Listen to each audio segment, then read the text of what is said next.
Hello friends, how are you? Welcome to our YouTube channel Dhyan Commerce, the key of success. Please like, subscribe, share and press bell icon for notifications. Thank you.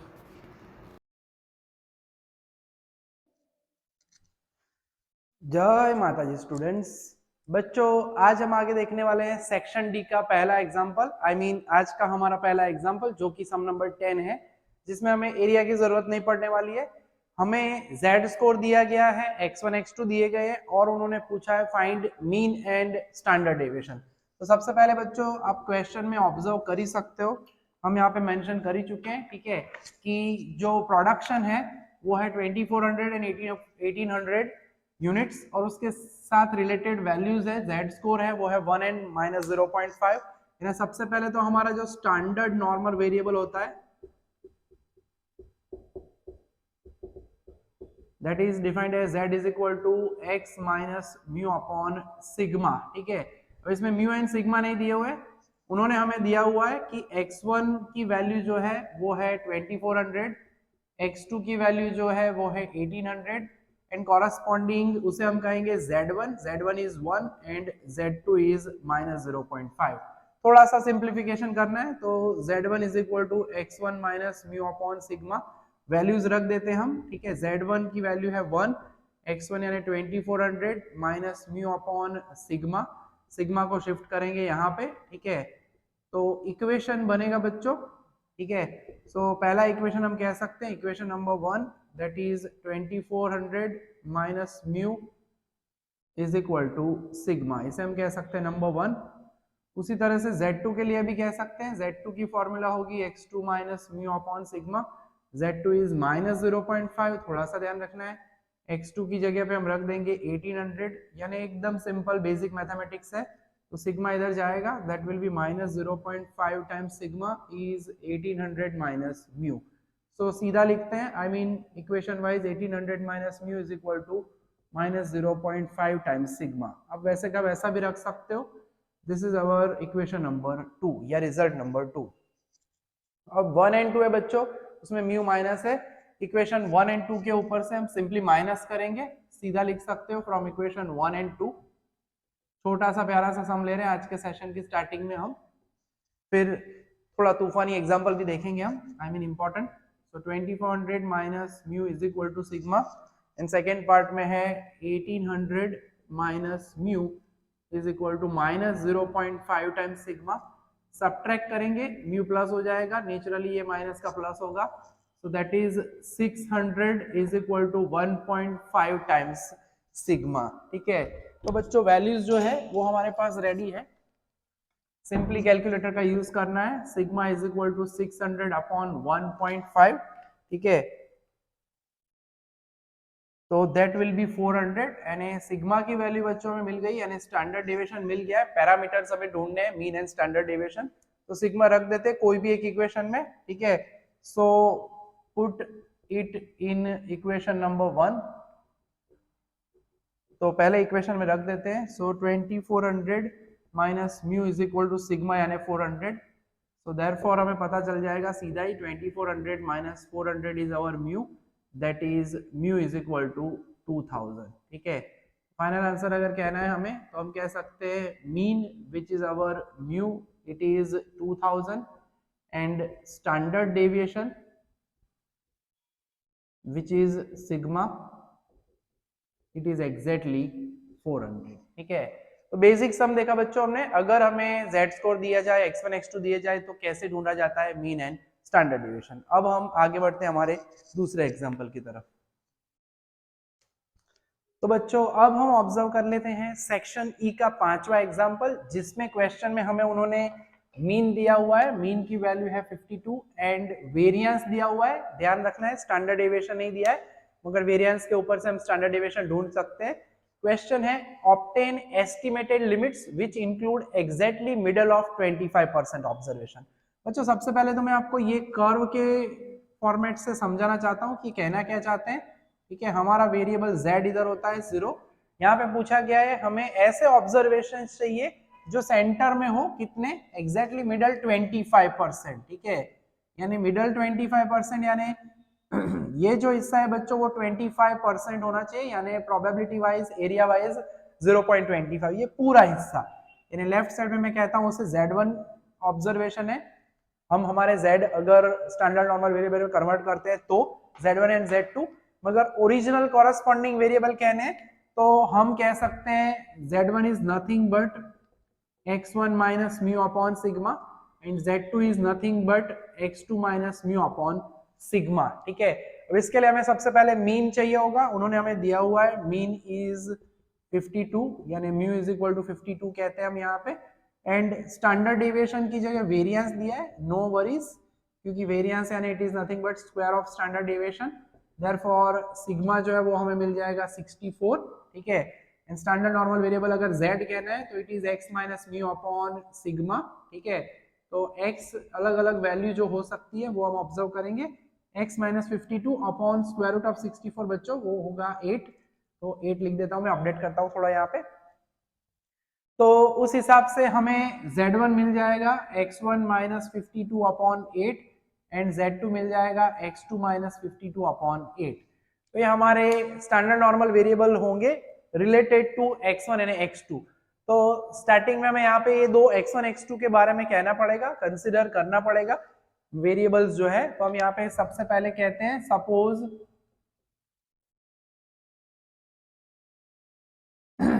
The limits that include exactly middle 25% of the observations x1 and x2। ठीक है, हम वो observations का नामकरण कर देते हैं x1 and x2। अब z1 z2 कॉरस्पॉन्डिंग है, यानी अगर हमारे x1 and x2 की बात करते हैं तो वो x1 and x2 होंगे naturally between our random variable, normal जो वेरिएबल है हमारा x1 and x2 के बीच में होंगे। तो उसे इक्विवेलेंट उसकी वैल्यू जो है वो 0.25% दिया गया उस हिसाब से। तो इसे हम कन्वर्ट करते हैं that z lies between z1 and z2, इसकी वैल्यू भी 0.25 होगी।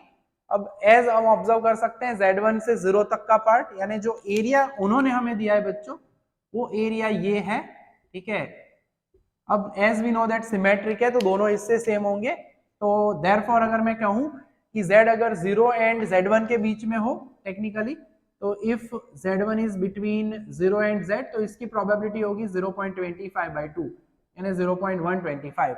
And same for 0 to Z2 भी होगा, वो भी 1/2 होगा सिंपली। तो ये एरिया है हमारे पास, हमें खाली वैल्यू फाइंड करनी है Z1 की। और Z1 जो है बच्चों आप देख सकते हो 0 के लेफ्ट में है, तो Z1 की वैल्यू नेगेटिव होगी। तो फ्रॉम टेबल में जाके बच्चों चेक करना पड़ेगा हमें। अब 1 to 5 वैल्यू चेक करते हैं अगर हम, तो 0.31 जो है 31 उससे कनेक्टेड एरिया में है 0.1217 जो कि 1 to 5 अप्रोक्सीमेटली जो है उससे ज्यादा दूर है। और अगर मैं देखता हूं 0.32 से रिलेटेड वैल्यू तो वो दी गई है 0.1255। तो 1255 से 1 to 5 यानी 1250 कह सकते हैं, वो नजदीक है। तो हम अप्रोक्सीमेट वैल्यू जो है Z की ले सकते हैं। ठीक है, सो हम कह सकते हैं दैट फ्रॉम टेबल Z1, वैसे अगर राइट साइड की बात करेंगे तो 0.32 हम प्लस लेंगे। ठीक है, यहाँ पे लेफ्ट साइड है तो उसे हमें लिखना पड़ेगा -0.32। ठीक है बच्चों, तो Z1 आ चुका है -0.32, ऊपर हम डिफाइन कर चुके हैं तो वैल्यू रख देते हैं। तो x1 -52 upon 8 is equal to -0.32। So therefore x1 -52 is equal to -0.32 into 8। Left side जो x1 की बात कर रहे हैं वो नेगेटिव होगा, सो मल्टीप्लाई कर लेते हैं 0.32 इंटू 8, तो वो हो जाएगा माइनस, खास ध्यान रखना है, 2.56। सो फाइनली जो हमें x1 एंड x2 फाइंड करने हैं -2.56 प्लस 52 यानी इट इज 49.44। तो ये जो है वो हो गया हमारा वेरिएबल x1। ठीक है, अब x1 वेरिएबल की वैल्यू जो है वो हमें अप्रोक्सीमेटली यहाँ पे मिल चुकी है। अब वैसे हम जाने वाले हैं दूसरे पार्ट की तरफ। ठीक है, तो दूसरे पार्ट में ज्यादा कोई कष्ट है नहीं बच्चों। जो अभी अभी कह चुके हैं उसी तरह से कहना है। तो दूसरा हिस्सा यानी राइट साइड का, नाउ हम कह सकते हैं probability that z lies between 0 and z2 it is also 0.125। अब इसमें तो टेबल देखना भी नहीं है क्योंकि वही वैल्यू है, तो फ्रॉम टेबल z2 अब यहाँ पे हम लेंगे वैल्यू 0.32 मगर वो लेंगे हम प्लस, वहां पे हमने लिया था माइनस, ठीक है। तो देयरफॉर यहाँ पे हम वैल्यू रख सकते हैं z2 यानी x2 minus 52/8 is 0.32, therefore x2 minus 52 is equal to 8 into वहां पे हम कर चुके हैं तो मैं सीधा लिख देता हूँ 2.56। So x2 is equal to 2.56 plus 52 यानी यहाँ पे आंसर आएगा 54.56। तो बच्चों हमारे पास जो है लिमिट हमें जो चाहिए थी कि limits that include exactly middle of the observations, ठीक है, वो ऑब्जर्वेशंस होंगे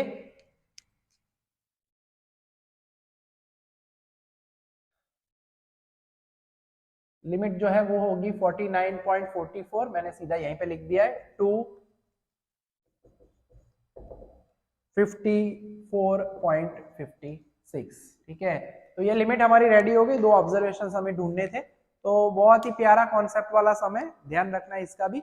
एक और सम आज के सेशन में लास्ट देख लेते हैं।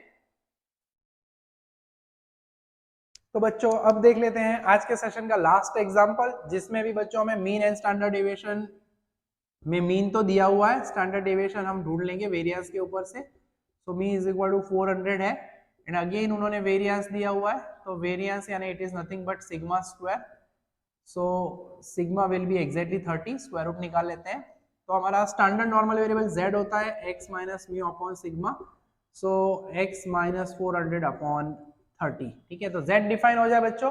फिर क्वेश्चन में जाते हैं, यहाँ पे हमें पूछा है पहला question find the fourth decyl. अब डेसाइल्स का मीनिंग क्या होता है, तो फोर्थ डेसाइल यानी नेचुरली d4। अब d4 का इंटरप्रिटेशन होता यह है कि 40% ऑफ द ऑब्जर्वेशन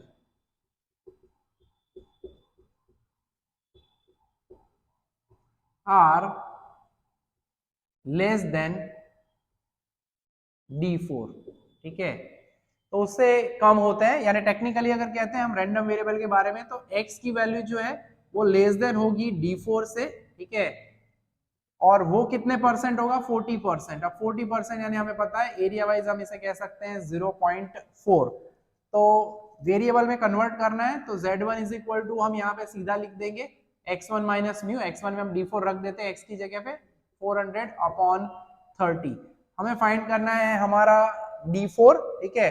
तो इक्विवेलेंटली अगर इसका कर्व हम ड्रॉ करेंगे, पहले तो इसे कन्वर्ट कर देते हैं, x less than equal to d4, that means probability that z is less than equal to z1। z1 हम यहाँ पे कह चुके हैं, उसकी प्रोबेबिलिटी जो है वो है हमारे पास 0.4, ठीक है। अब ये जो है z1 जो है वो कर्व में देखना पड़ेगा बच्चों, तो कर्व के हिसाब से हमें पता चलेगा 40% बच्चों, 0.5 यहाँ पे सेंटर में होता है, z इज इक्वल टू 0 के पास आधा हिस्सा लेफ्ट साइड का 0.5 है। अब हमें कहा गया है कि जो है d4 जो है उससे कम होगा, ये एरिया जो है 0.4 है, तो 0.5 तक यहाँ पे होगा। जो भी ऑब्जर्वेशन है बच्चों वो d4 जितने होंगे या उससे कम होंगे, यानी यहाँ पे हम सिंपली कह सकते हैं लेस देन इक्वल टू। तो ये जो हिस्सा हमारे पास है बच्चों वो दिया गया है हमें 0.4। अब इसकी वैल्यू हमारे पास है, मगर जो भी हम z1 अगर फाइंड करना है तो ऐसे हम z1 टू इंफिनिटी के ऊपर से लेस देन इक्वल टू वाले में नहीं ढूंढ सकते हैं। हमारे पास जो भी एरिया होता है वो कनेक्टेड होना चाहिए 0 के साथ, यानी इसको इक्विवेलेंटली हम कहेंगे, ठीक है। ये हिस्सा हमारे पास है 0.4, ठीक है। अगर मुझे इस दोनों हिस्सों के बारे में बात करना है तो टेक्निकली हम नोटेशन में ऐसा कह सकते हैं कि इफ हमारा z है between infinity to 0, minus infinity में कभी भी इक्वल नहीं लिखना है बच्चों, प्लस इंफिनिटी हो तो भी, यानी z अगर 0 एंड इंफिनिटी के बीच में है तो उसे हम दो हिस्सों में कह सकते हैं, that z is less than equal to z1 plus z is between 0 and z1। 0 से कनेक्टेड पार्ट की प्रोबेबिलिटी हमारे पास होती है जनरली, ठीक है। तो उसके हिसाब से अभी यहाँ पे हमारे पास ये वैल्यू उन्होंने दी हुई है z1 लेस देन अगर z is less then z1 है तो इट इज 0.4, और अगर हमारा z ये हिस्सा कहते हो तो इसकी प्रोबेबिलिटी हम लेते हैं 0.5। तो कनेक्टेड पार्ट जो है z1 से रिलेटेड वो हमें मिल जाएगा, तो 0.5 माइनस करेंगे तो हम लिख सकते हैं therefore z is between z1 and 0 है, उसकी वैल्यू होगी 0.5 माइनस 0.4 यानी 0.1। ठीक है, तो अब इसके ऊपर से हमें टेबल में देखना है, टेबल के हिसाब से ये वैल्यू हमें कहाँ पे मिलती है। ठीक है, तो फ्रॉम टेबल सबसे पहले तो 0.1 जो है एग्जैक्टली मिलेगा कि नहीं मिलेगा वो चेक करना पड़ता है। 0.1 अगर चेक करते हैं तो हमें 0.25 में 0.0987 मिल रहा है। ठीक है, तो अब सबसे पहले तो यहाँ पे एग्जैक्ट वैल्यू नॉट अवेलेबल, तो ये छोटा सा टेबल जो हमने लास्ट सेशन में भी बनाया था वैसा ही हमें बनाना पड़ेगा। एरिया देखना पड़ेगा, z स्कोर उससे रिलेटेड देखेंगे। ठीक है, तो हम कह सकते हैं यहाँ पे नियरेस्ट वैल्यू बिफोर 0.1 कहते हैं, तो दैट इज गिवन एज 0.0987 मिल रहा है, उसके बाद 1026 है और ये होगा 0.25 के लिए, बट एज हमारा z1 लेफ्ट साइड पे है इसे हम लिखेंगे minus. Similarly nearest area, nearest value after 0.1, after जो हमारा है वो है 0.1026, दैट इज यहाँ पे भी माइनस लिखेंगे 0.26 के लिए। और बच्चों इसकी हम निकालते हैं एवरेज। ठीक है, एवरेज वैल्यू की जरूरत पड़ेगी हमें। ठीक है, तो इसकी एवरेज निकाल लेते हैं। तो 0.0987 प्लस 0.1026 डिवाइड बाई 2 करेंगे तो इट इज 0.10065, यानी अप्रोक्सीमेटली बच्चों 0.1 यानी 0.1006 नजदीक है, तो इन दोनों की भी एवरेज निकालनी पड़ेगी, दैट इज माइनस 0.255। तो बच्चों यहाँ पे हम कह सकते हैं सिंपली कि जो हमारा z जो है कॉरस्पॉन्डिंग, तो फ्रॉम टेबल हम ऑब्जर्व कर सकते हैं z1 की वैल्यू जो अभी अभी हमने ऑब्जर्व की दैट इज माइनस 0.255। अब z1 की वैल्यू मिल चुकी है, हमें फाइंड करना है d4, तो ये फॉर्मूला यूज करने वाले हैं हम, that is d4 minus 400 divided by 30 is equal to minus 0.255। Same आगे हमने बच्चों ऐसा ही एक सम किया हुआ है। ठीक है, तो प्रॉब्लम नहीं होगा, 30 से मल्टीप्लाई कर देंगे तो minus 0.255 into 30 using the calculator. ठीक है, साइन का खास ध्यान रखना है, दिस इज माइनस 7.65, 400 को हम उधर शिफ्ट करेंगे तो प्लस होगा। लास्ट समय ऐसा ही कुछ हमने काम किया था बच्चों। सो D4 यानी फोर्थ डेसाइल जो है वो हमें मिल जाएगा, दैट इज 392.35। और फोर्थ डेसाइल मिले 392.35। इंटरप्रिटेशन अगर कहना है तो इसके ऊपर से हम कह सकते हैं कि 40% of the observations has value less than 392.35। ठीक है, तो ये पहला पार्ट हुआ बच्चों जो कि हमें डेसाइल से रिलेटेड था, D4 था। अब D4 की वजह से वैल्यू जो थी वो 0.4 थी, अब 0.5 से कम होता है इसलिए हमने लेफ्ट साइड ड्रॉ किया था। अब बच्चों सेकंड पार्ट जो ऑब्जर्व करना है उसमें जाते हैं। सेकंड पार्ट में हमें पूछा हुआ है कि 90th परसेंटाइल। ठीक है, अब 90th परसेंटाइल में क्या होगा, तो उसे हम P90 कहते हैं। ये सब कॉन्सेप्ट 11th स्टैंडर्ड में आ चुके हैं। ठीक है, 90th परसेंटाइल यानी P90 कह सकते हैं। ठीक है, तो P90 के लिए भी हम वही कह सकते हैं कि 90% observation, 90% of the observations are less than P90। अब इसमें अगर ड्रॉ करते हो बच्चों P90 की अगर बात करते हैं, 90% ऑफ द ऑब्जर्वेशन हम कह रहे हैं नेचुरली, पहले अभी 0.4 था, हम हमेशा ड्रॉ करते हैं यहाँ से लेफ्ट टू राइट, तो 40% था इसलिए हमने 0.5 से पहले यहाँ पे लाइन बनाई।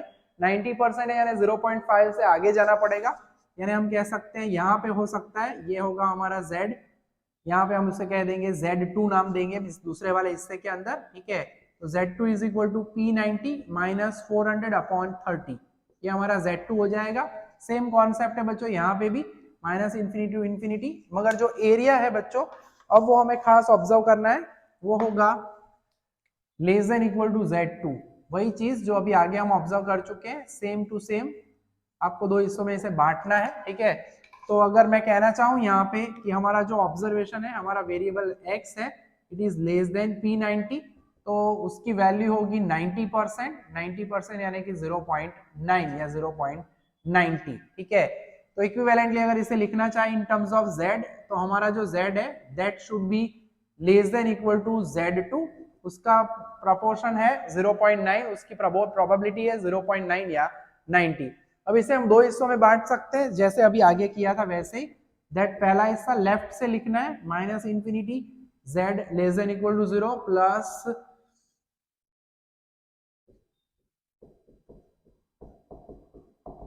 z is between 0 and Z2। अब ये हिस्सा, इसकी प्रोबेबिलिटी हमारे पास होती है 0.5, ठीक है। राइट साइड पे हमारी प्रोबेबिलिटी है 0.9। तो टेक्निकली कहते हैं z if between 0 and Z2 है तो उसकी प्रोबेबिलिटी होगी 0.9 माइनस 0.5 यानी कि 0.4, ठीक है। तो बच्चों इसके लिए हमें टेबल में देखना है कि टेबल में क्या वैल्यू मिलती है। तो इसके लिए क्या हमें एग्जैक्ट वैल्यू मिल पाएगी, तो चेक कर लेते हैं। 0 पॉइंट हमें चाहिए 4 या 4000, 4 डिजिट में देखते हैं तो यस वो हमें अप्रोक्सीमेटली यहाँ पे मिल जाएगा 1.28 में, ठीक है। तो फ्रॉम टेबल हम कह सकते हैं Z2 इज इक्वल टू 1.28, सीधा हमें मिल रहा है 1.28। तो अब उसके लिए भी आगे कैलकुलेट कर लेते हैं। तो परसेंटाइल, डेसाइल ऐसे कोई भी पूछ सकते हैं, इवन क्वार्टाइल्स में Q1 Q3 वाले भी ऐसे सम्स है बच्चों। तो Z2 की वैल्यू अभी हमने वहां पे लिखी, यहाँ पे मैं फिर से लिखता हूँ। Z2 is nothing but P90 minus 400 upon 30। अब ये हम प्लस क्यों ले रहे हैं वैल्यू Z2 की, क्योंकि ये 0 से राइट साइड में है, ठीक है। तो साइड का भी थोड़ा सा ध्यान रखना है बच्चों। So P90 minus 400 is equal to 1.28 into 30। Calculator use कर लेते हैं हम। So 1.28 into 30, so that is 38.4। Yes, अब शिफ्ट कर देंगे सीधा 400 को, तो P90 की वैल्यू हमें मिल जाएगी 438.4, ठीक है। तो इसका भी इंटरप्रिटेशन हम कर सकते हैं कि 90% ऑफ द ऑब्जर्वेशन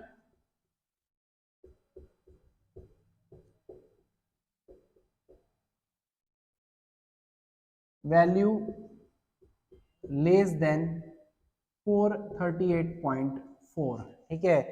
तो बच्चों बहुत ही प्यारे से सम है ये सभी, ठीक है। अच्छे से तैयार करना है। ऐसे ही मैं आपको इलिस्ट्रेशन दे रहा हूँ, एक दो इलिस्ट्रेशन आप इसके जैसे ट्राई करना, ठीक है। तो अच्छे से प्रैक्टिस हो जाएगी। तो होमवर्क में के बात करें अगर अब इससे कनेक्टेड जो भी सम्स है उसकी, तो इसके जैसा ही एक 68th परसेंटाइल वाला सम हमारे पास है, इलिस्ट्रेशन नंबर 14 के अंदर दिया हुआ है हमें यहाँ पे। उसमें भी सेम इसी तरह से काम करना है, उसमें भी डेसाइल एंड परसेंटाइल इसके जैसे ही दोनों दिए गए हैं, ठीक है। तो एक सम आप ये आराम से कर पाओगे, ठीक है। और इसके जैसा एक सम है एक्सरसाइज के अंदर, क्वार्टाइल वाला है जो कि सेक्शन डी में दिया गया है, तो आई थिंक वो भी आप आराम से कर पाओगे, ठीक है।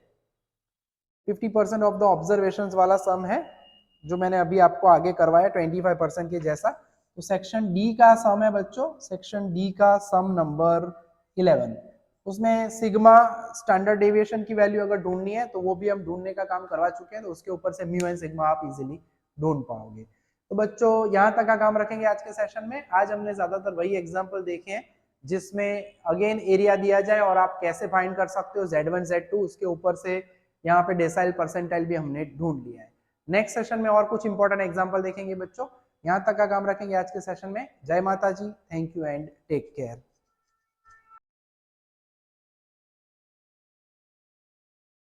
Please like, subscribe, share and press bell icon for notifications.